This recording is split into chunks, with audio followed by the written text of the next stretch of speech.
Hey there, my name is Marcus, and in this video I'm going to show you how you can unlock your Siemens Stovetop or Siemens inductions. It's super simple, so let me show you how to do it. So I got two pictures here from two different products.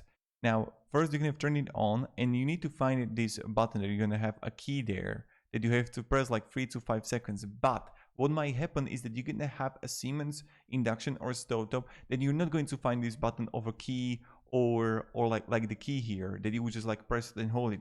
Then what you have to do, you just have to press and hold the power button. So press and hold the power button for 3 to 5 seconds, and then you're gonna unlock it.